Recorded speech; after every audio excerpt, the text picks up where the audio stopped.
Planner with Arlington County's Planning Division. Thank you all for coming today. This meeting's for the Crystal House 3 site plan amendment located at 1900 South East Street. We're recording today's meeting and the video will be posted to the public website. We'll start with introductions, followed by a staff presentation, and then the applicant will have a presentation, and we'll close with community questions and feedback. We ask that you save your questions and comments for after the presentations. The bulk of our time today is going to be spent on these discussions. If you're using Teams, request to be called on by raising your hand using the hand symbol in the toolbar at the top of your screen. If you don't see the toolbar, you can try clicking your mouse anywhere in Teams, and we'll also periodically open the floor to those of you who have called in by phone. You're welcome to ask more than one question, but we do ask that you please be mindful of other attendees so that everyone who wishes to speak today has that opportunity to speak. A couple of technical notes before we get started. Please remain on mute if you're not speaking. If you're using Teams, you can mute or unmute by clicking the microphone symbol in the toolbar at the top of your screen. If you've called in by phone, you can mute or unmute by pressing *6. If you're using Teams, feel free to turn your camera on while you ask a question, but please turn it back off again once you've finished speaking. The meeting chat's open for questions of technical assistance only. For example, if you're having trouble hearing or cannot unmute yourself, please do not use the chat to ask questions about the project because this won't be visible in the recording and will not be visible to anyone who's called in by the phone. So with that, we'll start with a staff presentation. I'll be presenting a brief overview of the Crystal House 3 site plan amendment. With me on the call today from the county is Andrew Probolka as a part of CPHD's communication team, as well as Aaron Schreiber, Matt Matuzik, Gabriella Green, and Chris Kreider from planning, Jane Kim from DES, and Ann Venezia and Chris Tomatis from housing. So the site's located at 1900 South East Street in the Crystal Houses development, which was approved with Site Plan 451 in 2019. This minor site plan amendment is specific only to Crystal House 3. The site is zoned CO Crystal City with a medium residential GLUP designation. The 2019 approval is compliant with the Crystal City Sector Plan's recommendations for building height, form, and design, providing a careful and deliberate taper in scale and height westward towards the existing single-family neighborhoods in Aurora Highlands. The approved new buildings were designed to address scale and walkability and are an improvement over the existing conditions at the site. The 2019 approval was consistent with the locations provided for in the Crystal City Sector Plan's illustrative plan, and the applicant's providing more public park space than is recommended by the sector plan. As a recap, the 2019 approval included 819 new residential units in 4 new multifamily residential buildings and 3 of townhouse-style multifamily units, in addition to the retention of 2 existing buildings with 828 units. In addition to standard site plan mitigations, the applicant implemented sector plan recommendations by providing 2 new public parks on site, totaling 54,751 square feet, a public pedestrian pathway through the block from South Fern Street to the new public park fronting on South Eads, as well as a protected bike lane on South Eads Street fronting the South Eads Street frontage of the block. The current parking ratio is 0.69 spaces per unit, and the site's located in a transit-rich location near the Crystal City Metro Station. As amended in October of 2023, the site plan is now approved for 98.17 units per acre, which was achieved by the commitment of affordable housing in Crystal House 6. This slide highlights some of the main differences between the approved and proposed plans. The applicant's proposing to keep the same number of units while increasing the density by about 4% to accommodate more bedrooms per unit for multifamily or for more family style units. The applicant is proposing to reduce the number of parking spaces by 20, which results in a parking ratios that's consistent with the county's residential parking guidelines for affordable housing. The applicant's providing an overall total of 2 more bike parking spaces than was approved. They'll be providing Earthcraft certification rather than LEED Gold. They'll be removing the pedestrian passage through the building, changing facade materials, replacing balconies with Juliet balconies, and redesigning the roof. Replacing the landscape terrace on the interior courtyard with a second-level terrace for tenants, changing the building from market rate to an affordable development, which would be an achievement of the Crystal City Sector Plan's goals for increasing the stock of committed affordable units in Crystal City. The applicant is also proposing to replace the retail square footage that was approved at the corner of 18th Street and South East Street with retail equivalent uses.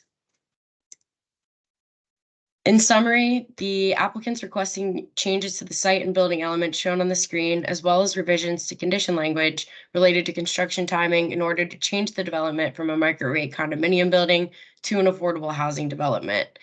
Density for this site is measured in units per acre in the CO 1.5 zoning district, and there's no change in the number of residential units with this site plan amendment, as I've mentioned. Since the first community meeting for Crystal House 3, the applicants made some changes to the application. These are outlined on this slide. They've introduced some Juliet balconies on some units rather than completely removing balconies. They added 9 unit entries onto the ground floor along South East Street. They've incorporated some more glass in the corner entrance facades, added a grand staircase in the south lobby entrance, made window patterns more uniform, and removed perforated metal panel from the materials palette, as well as including explanations of the purpose of amenity areas, making some refinements to parking garage layouts, and including renderings of the private pedestrian road view of the second level terrace, and clarifying the location of the pickup and drop off. So that concludes staff's presentation. The applicant's now going to present. So please, as a reminder, save any questions for the community discussion portion that will follow the applicant's presentation. Thanks. And Danny, if you wouldn't mind introducing yourself and your team who you've got on the call. Thank you. You bet. Thanks, Emma. Hello, everyone. I'm Danny Ross with APA. With me today is Haley Norris. We have members from our design team, as well as legal counsel who will be available for questions at the end. I'm going to go ahead and share my screen.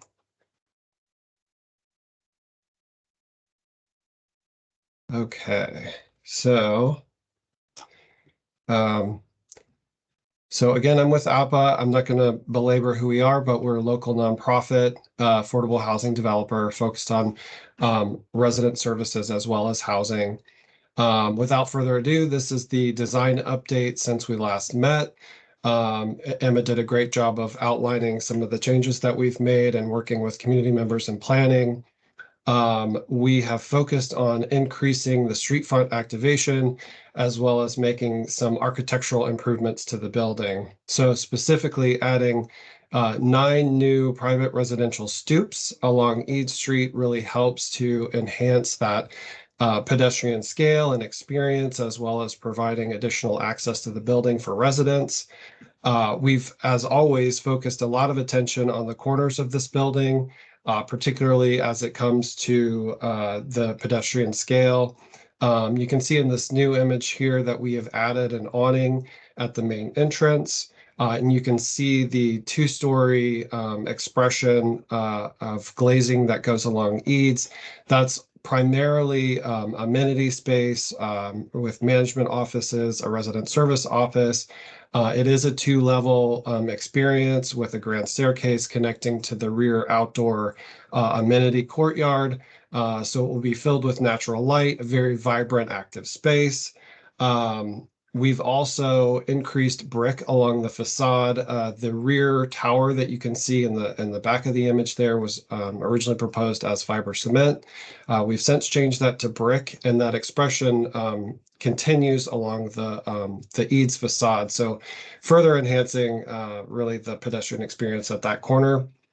And then as Emma had mentioned, we've increased the Juliet balcony. So that's, it gives the residents opportunity to kind of experience the outdoors a little bit more. It also, from a facade perspective, makes the building feel more residential in nature.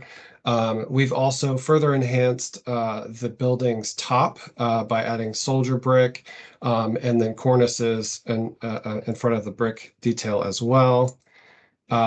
For the stoops, you can see here, we've added 9 stoops between the stormwater planters, a lot of lush landscaping. There'll be new sidewalk, bike lane, a tree lawn. It's a very lush, very, pedestrian active corridor.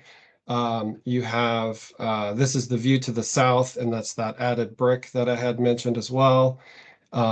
This image here, or this slide here rather, shows a series of images that aren't new, but just the visualization is new. And so what you have is the private lane that is publicly accessible with sidewalks on both sides.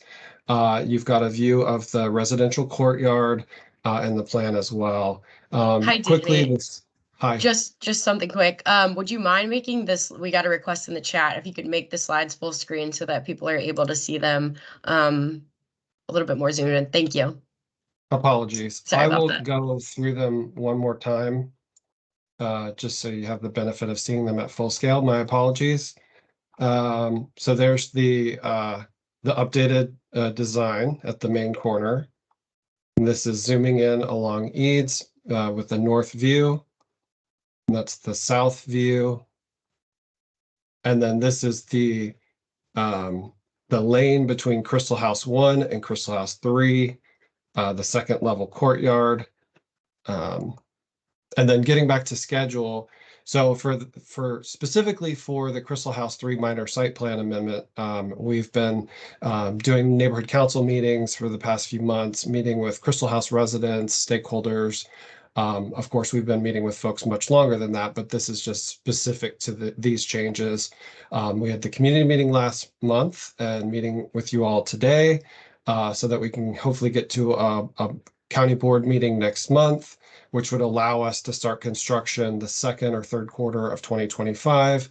Also that we can provide 432 100% affordable units for families by the end of 2027.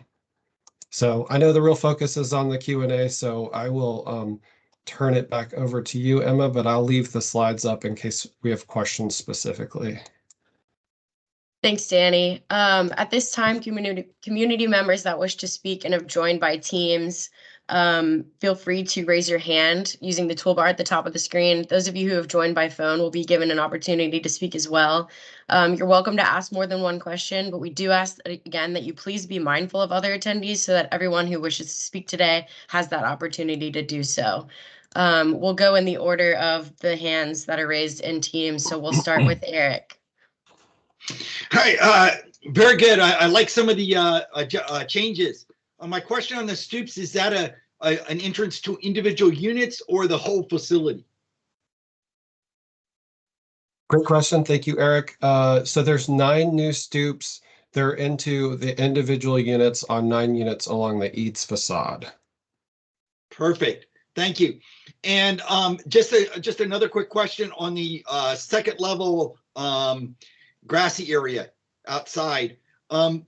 You mentioned something last time we talked about having some sort of barrier so that kids don't fall off. And after talking to everybody, we're a little bit more concerned that trees won't do that because kids like to climb trees, you know what I mean? And so we're a little bit concerned about your strategy for keeping kids safe in that area. Sure. Hopefully we have, I'm looking to see if we have Dan Everett on the line. Our landscape architect can address that question. Yeah, we'll have a guardrail and probably a little bit taller than that, maybe like 4 foot high, to protect people from getting near the edge and potentially falling. Can you talk a little bit about what kind of rail you're talking about? Are you talking about something that's like a wall or a rail, with a fence? What kind? We're thinking some of it might be railings, so there's some visibility and porosity to it, and then others might be wall, but we haven't gotten to that level of design yet. All right, thank you. Definitely be a barrier.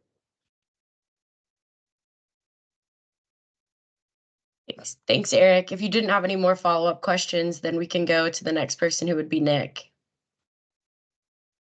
If you wouldn't mind lowering Eric, if you wouldn't mind lowering your hand if you're done too, then we can keep the rotation. Thank you. Yeah, Nick, go ahead.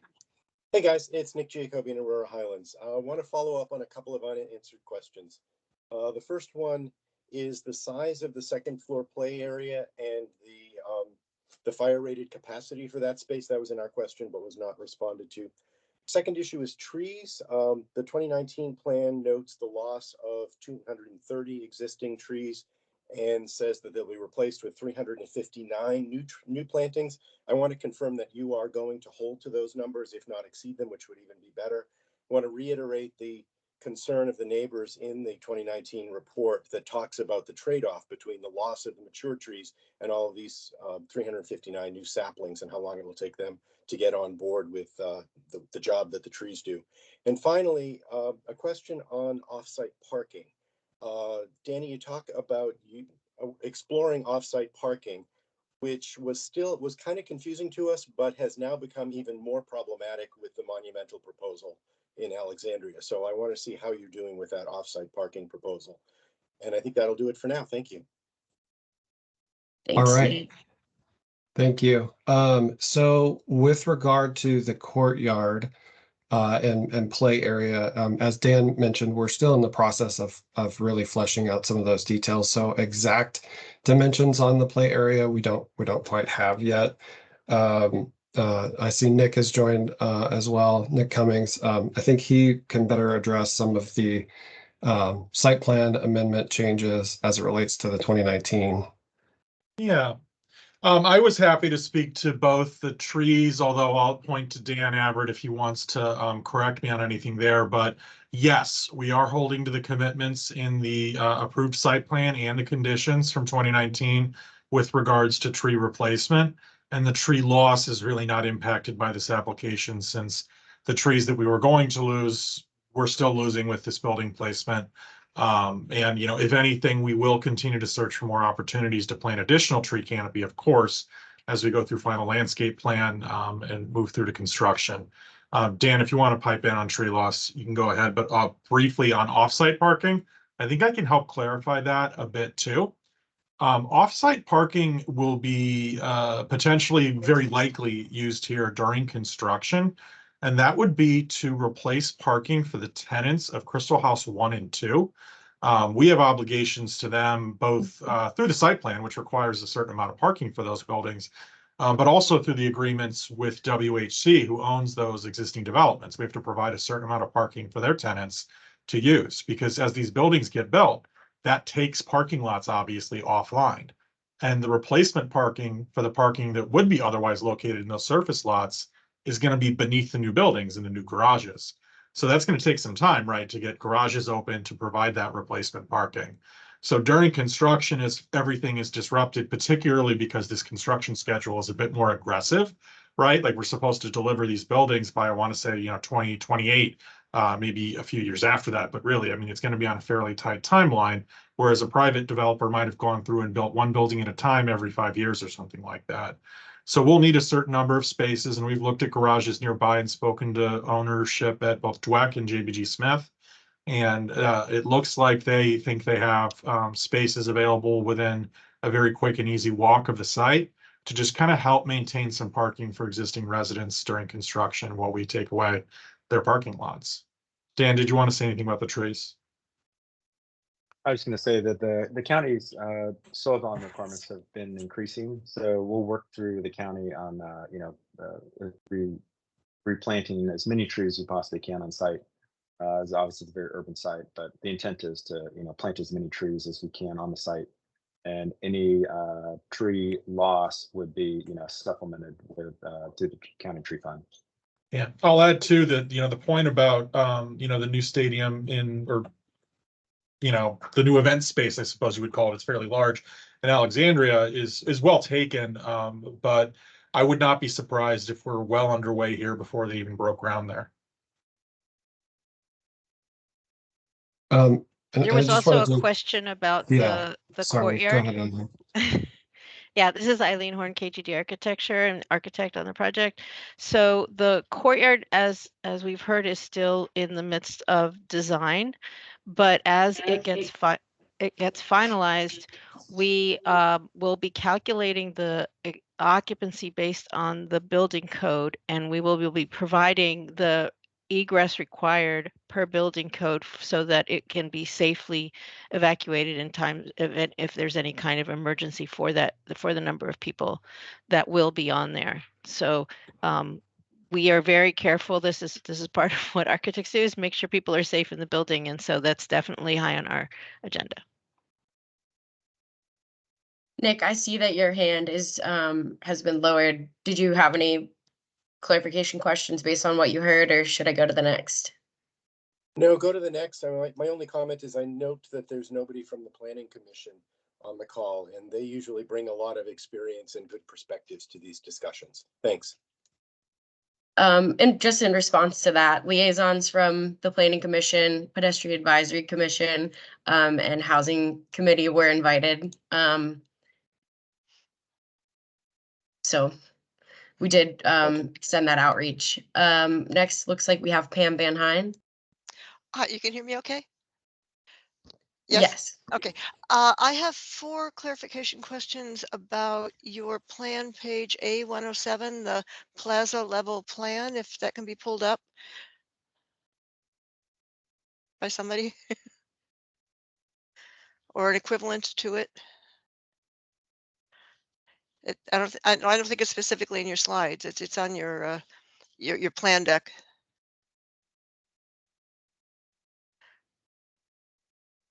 If you back up one, it was close. Yeah, that'll do, I think. Okay, going from left to right, the location of the Pudo is on 20th and it's close to the main entrance. And how long is it and how many vehicles will it hold? That's my first question. My second question is about the driveways. I see you have 2 driveways. One says plaza level, one says into the underground parking. Where does the plaza level parking driveway go? I assume it has to go underground eventually. My third question, which was not answered in the ones that I had sent a while ago, was how the loading docks work. I see you have 3 bays. But I understand, of course, that the trucks can go on this this road that cuts through. That's fine. But at some point, they have to go into the loading dock and come out, and either they pull in and back out, or they back in and pull out. And how do they do that? Because it's a fairly narrow driveway. My final question right now is about the far right side, where you have this the building ends on 18th, long before the land bump out here. And I see on the end that you have a planting area, and I'm not sure what the surface is between the planting area and the building. And I'm hoping that it is a surface that people can walk on and at least cut some of the distance getting over to 18th Street. And those are my questions for now. Thank you. Thanks, Pam. So to summarize, I heard how long the pickup and drop off area is, how many vehicles could be held there, where the plaza level parking goes, how the loading dock works with the 3 bays, and what the surface is between the planting area and the building on the far right side of the building. Danny, if you wanted to. Yeah, and if we can No. walk on that part. Thank you. Well done, Emma. Thank you. I'll jump in. So on this slide, you can see the Pudo area. Adjacent to that, there's 2 parking stalls. Really, we intend for more routine delivery to use the loading dock. And so they would pull into the loading dock at the rear, and then they have immediate access into the building. And I've shown how they get through the building into the mail area. This area is being designed with package lockers, as well as a package room for overflow packages. And so also the way the parking works, so there's this entrance here to the parking, and this is that first level of parking. So it's just the parking that you see here. Otherwise, you take this ramp down to the underground parking. And so that's a express ramp that just goes directly down to the parking that's underneath the building. All of that is just residential only parking for either Crystal House 3 or the replacement parking that is available for the existing Crystal House residents. This is a 2-way street with parking, so it's a pretty wide berth there. And then there's a pull-in area as well with a driveway. So there is enough room for back in and back out, or pull in and back out. And if someone is here, I'm looking to see if we've got anyone from civil, they can maybe address that more specifically. Yeah, this Um, is Travis Brown with Walter L. Phillips. The drive aisle adjacent to the loading is the 23 feet that's necessary for anytime there's parking on a road, and that's typically sufficient for turning movements in and out of garage space, whether it be loading or passenger cars entering the garage. Additionally, the apron that's available for trucks is fairly generous from the curb back to the face of the building. So we perform turning movements using software to make sure that this will work, and continue to model that as the design evolves. Thank you. and then Dan, if you wanted to address the planter area. I think one more question is Okay. how many spaces or how many pickup and drop off spaces are over in that corner too? Oh, no, that was already answered too. Great. But the So we final have question, yeah. So we have a little plaza at 18th Street and Southeast that's really for the residential entrance. We also have another small plaza that's a little further up 18th Street with the kind of the bump out in the building there. And that is meant to be kind of a walk-through plaza for people going into the site. There's some utilities in there that part of them you can walk over, others will be in a kind of a decorative grate, I would say, that is not meant to be walked on. That'll be kind of enclosed by planting. So we're developing the design for that, so it feels more like a plaza and less like a utility area. So we're trying to grab that area back from utilities, really make it a nice experience. Thank you. That's very helpful. All of that. For the Pudo spots, it's not just little packages, but it's mainly going to be Pudo for people. So 2 spaces may or may not be sufficient for that. And I'm happy to hear that your corner up by 18th is going to be walkable. That's going to be a major access point. A note of caution for your landscaping at the tip of the bump out.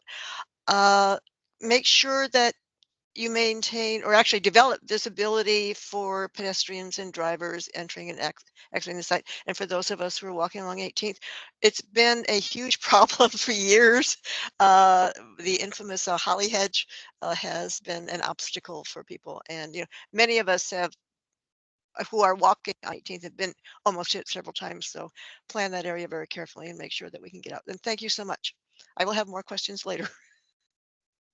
Yeah, it might be a little aggressive today in terms of planting. Thanks, Pam. It looks like next we have Stacy. Hey, Emma, can you hear me good?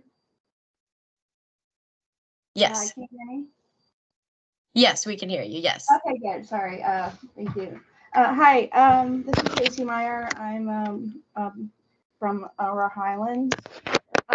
And I'm following up on some questions that we raised in a letter to the planning staff and County Board Planning Commission recently regarding what we saw in January at the last meeting. There was a pretty long letter, so I'm just going to hit a couple of the most important, or at least in my opinion, the high points of it, and this things that we really would like to get noted and answered. So first of all, the original project approval back in 2019, it went through a very detailed review process. There's renderings, it shows the retail, it shows, the courtyard, and there was a lot of effort put into that, back at that time. And it really just seems unfortunate to not have the same process happening now that would allow that kind of interaction that we had then. This is a rather large change, and while it meets the letter of the law in terms of the requirements for the different kinds of review processes, there was a lot of latitude in terms of what the zoning administrator could do in terms of what process should be followed here. And we think it's pretty unfortunate that we are not in the kind of process that would allow more engagement the way it was originally. Having said that, we do appreciate the applicants and the design teams and the project manager in particular. They're being very responsive to the comments that have come out, but we just don't feel like we have the seat at the table that we would have expected to have. So that's a comment. The second comment is that the justification for these changes is financial. But as we noted in our letter, the finances are entirely in control of the applicant and should not be something that we're considering as part of a zoning change or amendment. It's kind of not part of the reasoning that zoning is done. Finances are finances. The applicant is in control of the level of affordability. The applicant removed the retail, which would offset would increase some rent, offset some other rent that was taken away. The applicant has all of this in his control, and so we don't feel that that is any kind of justification for changing an approval that we had previously spent a lot of time and effort looking at. So if you want to respond to that, that would be great, but we just don't see it as being applicable.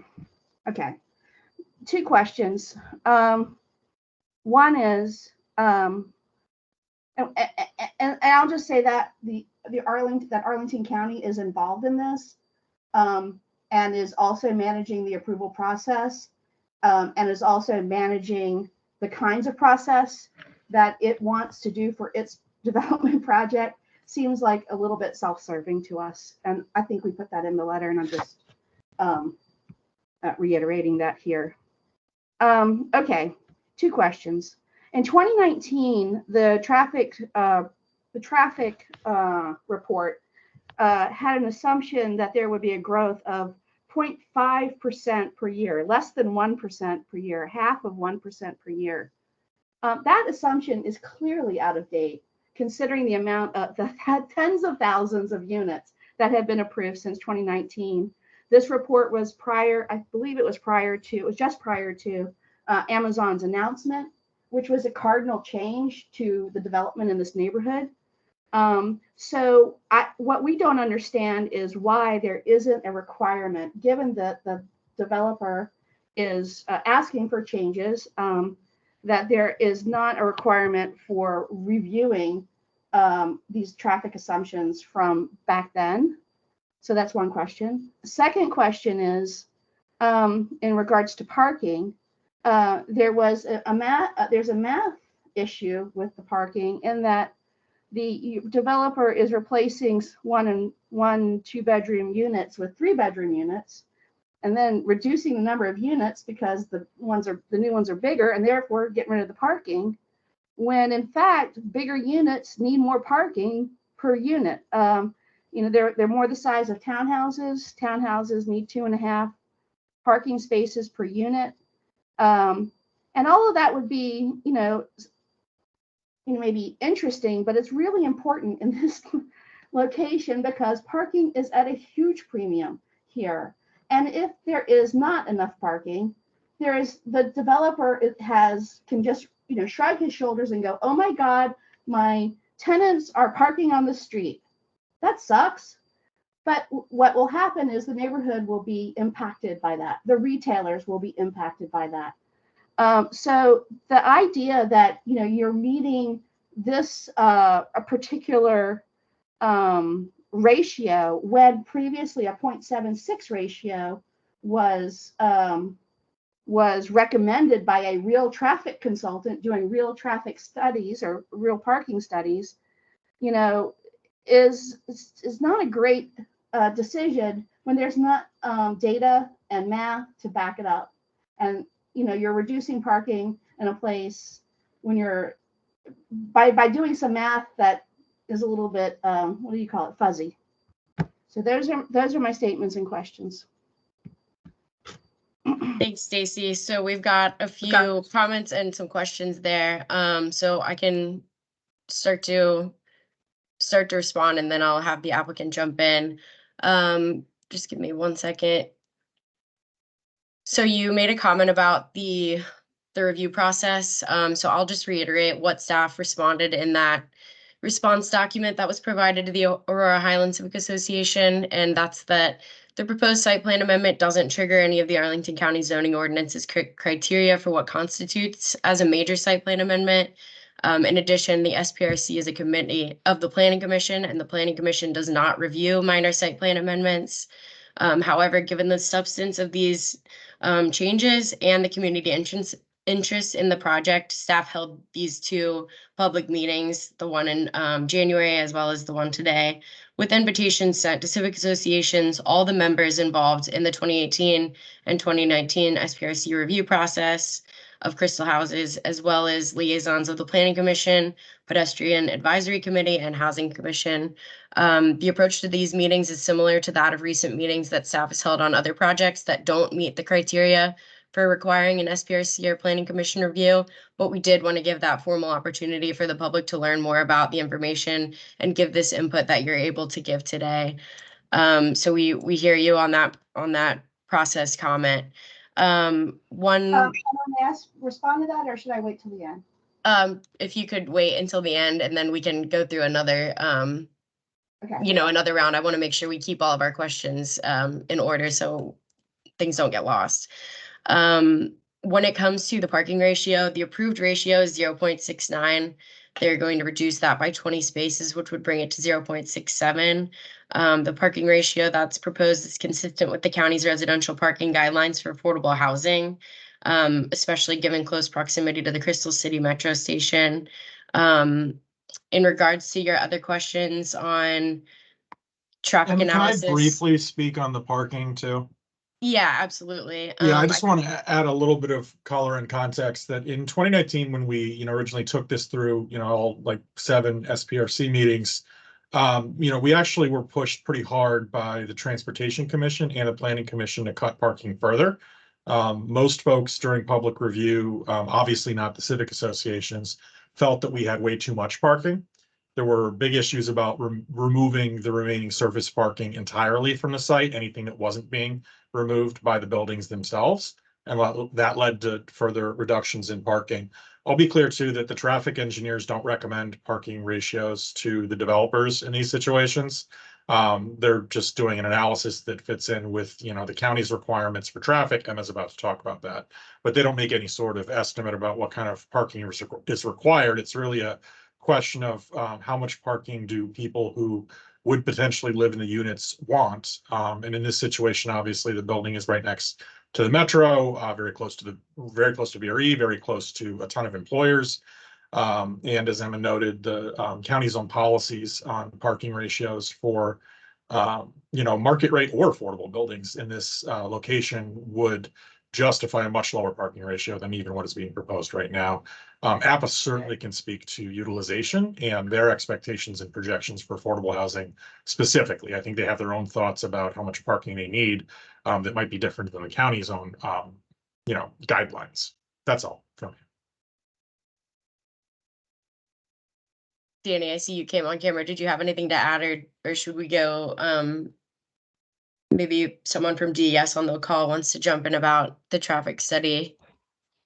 Sure. Hi, this is Jane Kim with DES. I just wanted to briefly kind of give our perspective on the traffic study and not requiring an update due to the minor site plan amendment. And I think, the Civic Association in their statement about the timing of this application and the announcement for Amazon HQ2 didn't align. So they're correct that this project did not contemplate the Amazon projects in their growth numbers. However, Amazon projects, the Met Park ones, did contemplate the growth of Crystal House projects in their overall calculations. And so any any increases to the network that this Crystal House project would add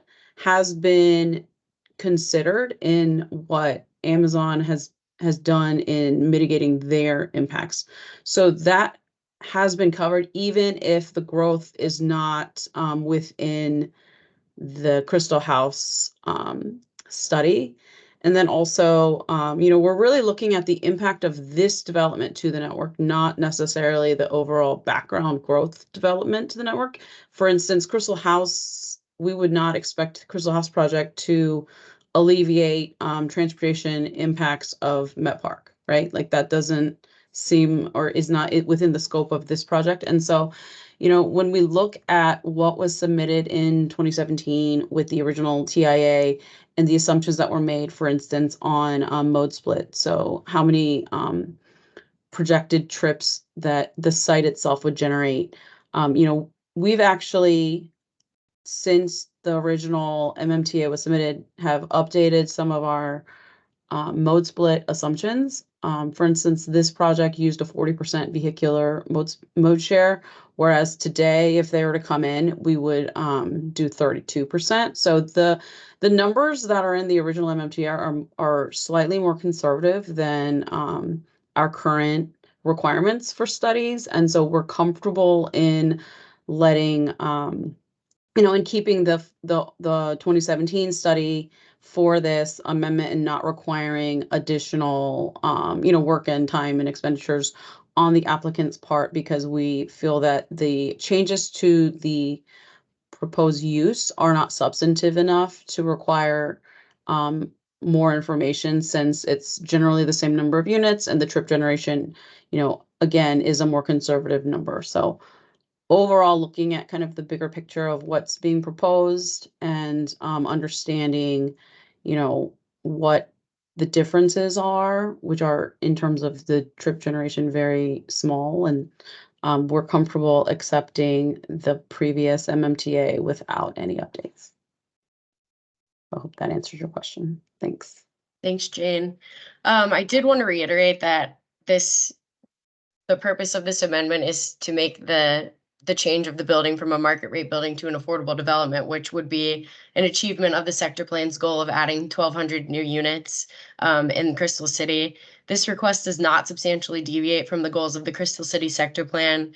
I know you brought up the retail space on the corner. That was not identified as a need for this area. And per our retail action plan, retail equivalents have the same intention and impact on the public realm as retail uses. And they've proposed a retail equivalent here, which is entrance and lobby amenity area with a conference room to serve tenants. So I don't know if Danny or Nick had anything else to weigh in on that, but I think that covered all of your questions on parking, traffic, and retail, as well as process. I'll note the Stacey? retail specifically, we added, sorry, Pam, I just wanted to speak really briefly about the retail. This will take 2 seconds. The retail we brought up late in the approval for 2019 in an effort to activate that corner. The condition that quote unquote required it didn't actually really require it. It allowed either retail or a retail equivalent with approval of an administrative change. The thought being that the former developer might put a coffee shop in there that would primarily serve the tenants of the building, but might be open to the public depending on final building design. It was never looked at as a corner where either the market rate developer or obviously APA felt that there was a particularly lucrative retail opportunity despite the foot traffic here. It's just a struggle. So consistent with the county, policies Emma outlined, we went with the retail equivalent, which quite frankly could have been done with an admin change under the existing approval. Go ahead. So I think that covers the retail and the bulk of the comments and questions. I just wanted to make a note of clarification. The justification for these changes are not purely financial or based on the level of affordability. As Emma mentioned, basically we're going from what was approved as a market rate building and designed that way for that specific population to a building that is being designed as 100% affordable for families. And so just changing the unit types within that typology and increasing 3-bedroom units is going to have implications to the building's overall design. Obviously with affordable housing, we have to get local funding to fill the financial gaps. And so we have to work very closely with the county on protecting the cost. And within the tax credit program, there are some cost limits that we can't go past. So that's certainly a driving force. But with regard to the level of affordability, that has more to do with the building's operating costs and ability to operate less than it has to do with the overall design of the building. Stacy, did you have an additional question? I see your hand still raised. Not additional questions, but follow-ups to what I heard in terms of the responses. So one thing that's not mentioned in the response, talking with about the process, Emma, that you in the paragraph that you read, is the latitude that the zoning administrator has in making decisions about what process to use. And the Civic Association, in its letter, it thinks that that going through an SPRC process would have been much more appropriate, or even a major site plan amendment, than what this is. So that was left, that latitude by the zoning administrator was left out of your response, and we'd just like to note that. So let's talk about parking. So what happens if there's not enough parking? What happens if people do start parking on the streets? What is the plan? What if you're wrong? What if people in these 3 bedrooms actually have more cars, like a townhouse, than 0.67 per unit, which would be 1 parking space for every 3 units. So that means no, 2 was 0.67, 2 parking spaces for every 3 units. Is that right? So if you have 3 3-bedroom units, you have 2 parking spaces. Is that correct? And I guess we can't control what you've done. I guess it is what it is. You're doing what you're going to do. You're going to approve what you're going to approve. But what happens if you're wrong? I can speak a little bit to that, I guess. First of all, because it's a rental property, there is pretty good control usually in terms of managing parking spaces for units for people who, because there are plenty of units who may not need parking or want parking, and so there is the ability to accommodate 2 spaces for a unit if within the site itself. I think that's something we've seen in apartment buildings all throughout the county. So that's one solution. Secondly, most of the residential streets in the vicinity have permit parking, and so during the day, during the hours of RPP, tenants from these buildings and other nearby areas, and even people who ride the metro, cannot park on residential streets outside of RPP times. Public parking on streets is exactly that. It's public parking, and it is available for the public to be used by all of the public, and not just for single family residents. And so we are aware that in a dense corridor like we have here, there will be some likely spillover parking on evenings and weekends outside of RPP hours. And that's part of living in Arlington, and living in this area of Arlington that is more dense. And so we can work with neighborhoods and streets who may be having challenges with RPP compliance, and we can try and find some solutions there during those hours where RPP is in effect. If homeowners see that people from the surrounding area are parking in those designated areas during times where they should not be, and enforcement is always a challenge, but is something that can be operationally looked at by in partnership with the neighbors and the county and the police department. And so there are some avenues for solutions there, but we have seen multifamily developments all throughout the county in our various, urbanized corridors. And, generally speaking, parking, we try to get parking right, and I think it's in everybody's benefit to do so. But we're, of course, willing to work with, anyone who has a challenge and try and find a solution. And I think the applicant, probably would be on the same page for that. Yeah, I'd like to follow up with that. Thank you, Jane. So, question for you: what I think I heard, and maybe this is a little unfair, but if you're wrong, then people will be parking on the streets where they're allowed to, and there'll be spillover parking, and we're going to have to call the police to have people who are parking inappropriately moved. I would prefer to not have that situation evolve personally. I live on the other side of 23rd Street, as do we're all in Aurora Highlands. All our single family neighbors live close enough to 23rd Street or many of us, and to Crystal House, that spillover parking from the apartment could spill over to the retail, and the retail on 23rd Street spills over to 24th Street. That happens now.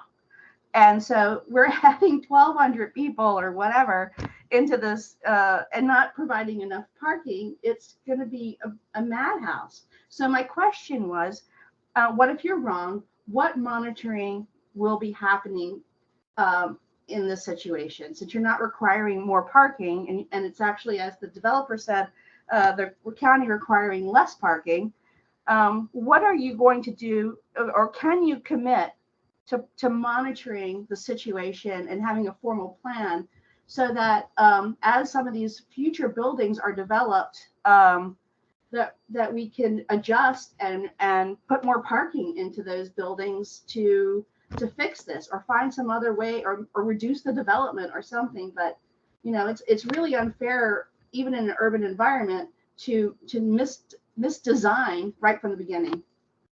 So I'll let you respond to that. I would appreciate a response to that. And I'd like to talk about traffic before we finish. Thanks, Stacy. I just want to note we've got about 7 minutes left in this meeting. First of all, I want to bring the focus back to the subject of this minor site plan amendment, and specifically when it comes to parking, the only proposal with this amendment from what's approved is a reduction of 20 spaces. So as approved right now, the parking ratio is 0.69 spaces per unit for the site. That's approved. That's that's what's existing. So what the applicant would be proposing to change is reduce that number to 0.67 for 20 fewer spaces. So I just want to make sure we don't lose sight of what's already approved.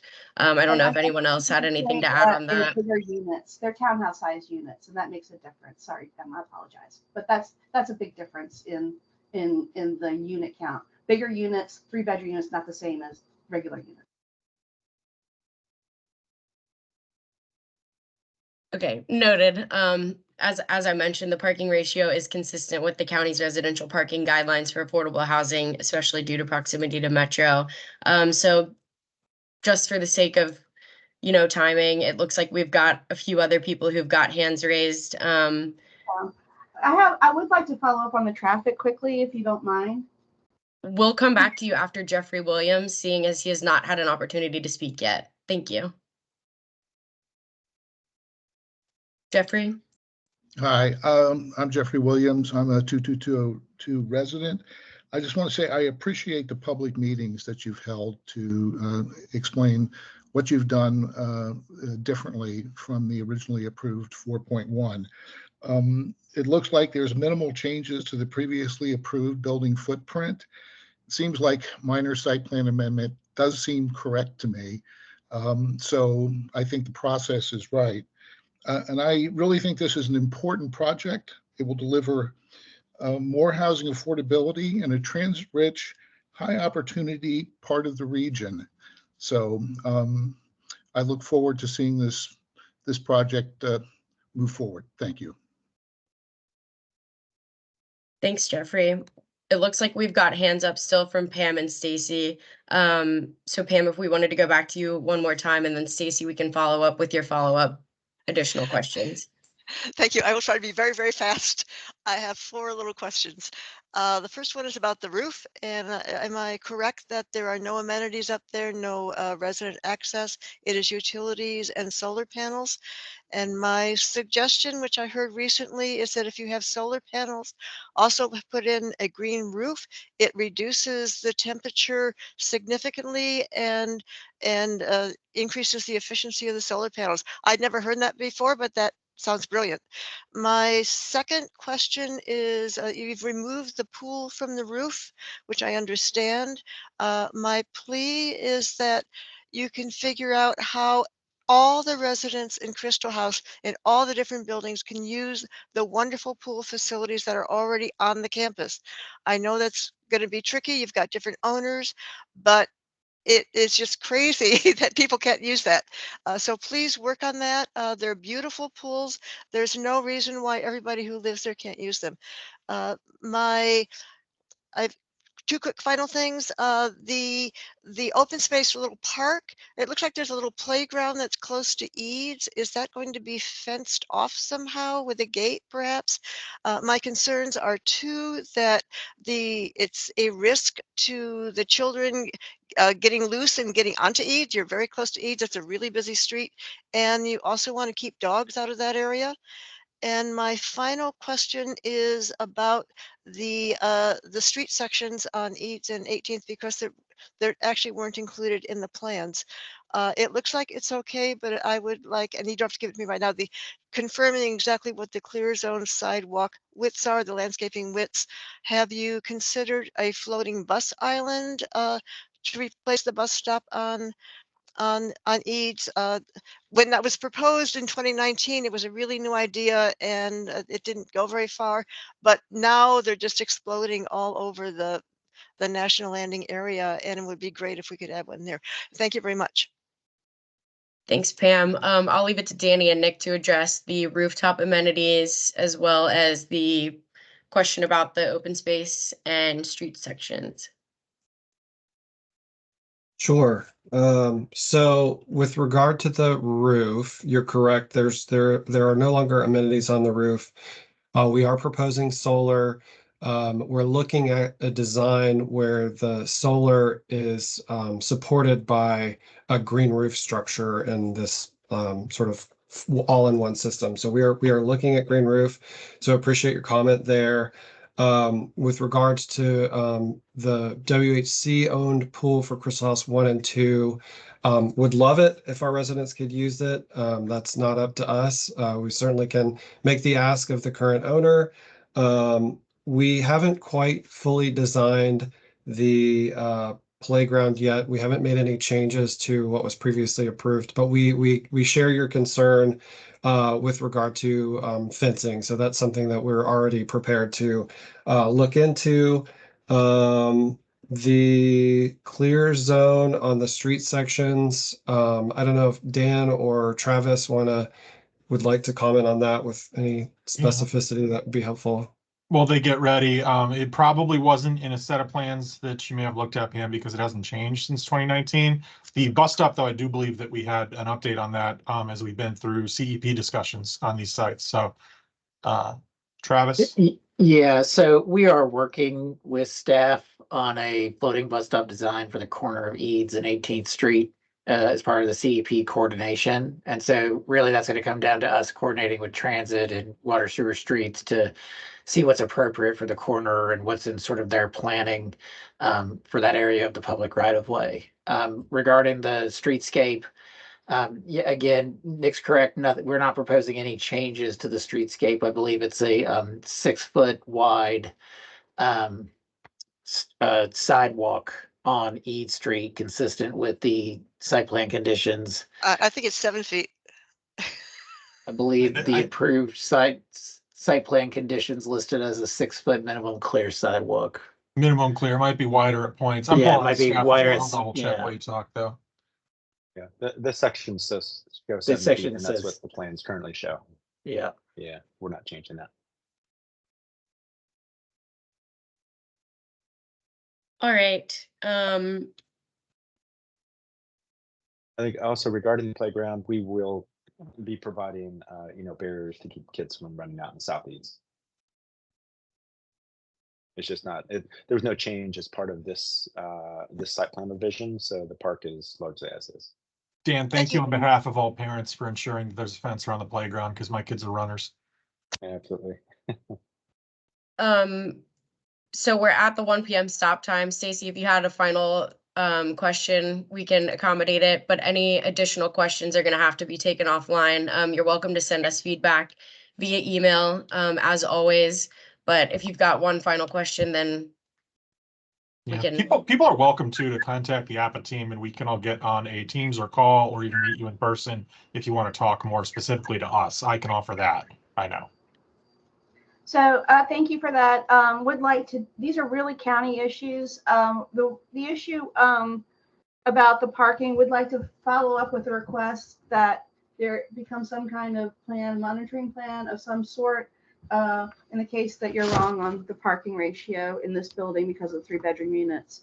But I really did want to follow up with Jane on the traffic study from 2019. The signals around Crystal House, especially on Eade Street, I want to say 18th and Eads, 20th and Eads, something like that. They had rather poor ratings. DNF, I'm not a traffic engineer, but that's not great.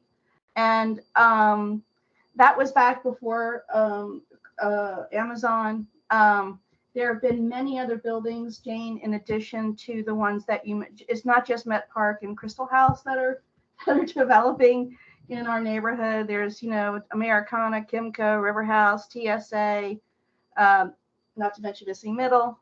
Lots of people coming into the neighborhood, thousands and tens of thousands. I think I did a study back in 2019. There's tens and tens of thousands of development units coming into the neighborhood. How is it possible to not have an updated traffic study in the neighborhood? My concern becomes, as we had put into our letter to the county, that this building itself will become a victim of all of this traffic, and folks won't be able to get out of the neighborhood once they're parked there, not to mention everyone else. So, question for Jane, what is the plan for a traffic study for this building and many others, comprehensive, cumulative, and requiring that on a case-by-case basis using some kind of cumulative information? We've been asking for that for a decade and we haven't received it, and want to know what is the plan. Thanks for those final thoughts, Stacy. These are questions that you've already sent in and have been addressed in the comment response letter. I don't know if Jane has any final comments to add. I'm not sure if Jane has any final comments to add, but if so, feel free. Otherwise, I thank you all for attending this meeting. If you have additional questions for staff, you can feel free to send them via email. And as I mentioned, this meeting will be posted to the project webpage for review. But thank you all for coming. And if that is it, we appreciate you attending.